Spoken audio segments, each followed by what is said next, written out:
Okay, so tip number 4. So I was thinking about this as I was walking out the door. So I thought, is it cheating if I go live back to back? So tip number 4, you guys, is block out 15 minutes a day to do something with your finances, like every day. So remember, I think I shared that story with my financial coaching community where I sit down with my kids and we talk about finances and we do training. And I remember like once a week I was sitting down with one of my children and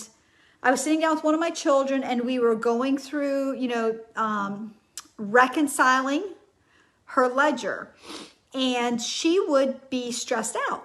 And the whole time we're doing this, I'm thinking, why is she so stressed out? Because she shouldn't be stressed. She doesn't really have any financial worries. She has money in the bank. So I couldn't figure out why she was stressed. And I realized the reason that she was stressed was because we were just only doing it once a week. And so by the time she went to reconcile what happened 4 days ago, it wasn't on her mind anymore. She doesn't remember why she did that charge. And I think that's what happens, you guys. If you are not in a place where you have over 6 digits in passive income and you want to get your goal is to get yourself to the place where you have 6 digits passive income, my financial tip number 4 is that you would do something with your finances like 15 minutes a day. You're always keeping it on your mind. And it is something that will give you more peace of mind because you know where you are financially, so what that thing can be a whole bunch of different things. It can be your financial forecasting, keeping track of your ledger, making sure that you're setting up systems to track. So there's a lot of things every day that you can do to make sure that you are on track and advancing financially. All right. So you guys, it's not going to happen by accident.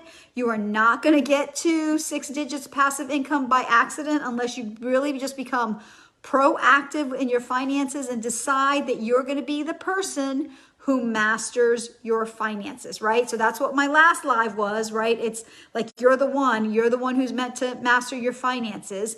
And that is how I like to end my lives. I always want to remind everybody, God has something specific that you're meant to do, and whatever that thing is that you have in your mind that you want to change or to improve. And I don't even necessarily have to say change, you guys. People are not coming into my financial coaching because they're bad off.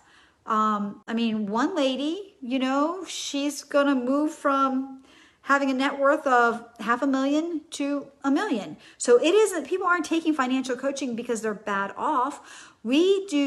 Our financial coaching community is so that you prevent the drift, right? So that you're not drifting, because if you're not plugged into a community of people who are headed in the same direction, you might find yourself drifting and then wonder, how did I get to this place? So it's really to prevent the drift. But anyway, like I said, I want to end every single one of my lives just reminding you that whatever that thing is that you want to improve in your household, your community, your workplace, you're the one, right? Do that thing, step out and find out what your next step is, because it's you. You're the one who's supposed to do it. And that's like super exciting. That makes life super, super exciting when you do the thing that you know that you are meant to do. And usually that thing is the thing that you have on your heart and mind to do, right? Okay, you guys, blessings and God's favor, as always, from my heart to yours. May God bless your efforts to be physically and financially healthy and strong. Love you guys. Mwah.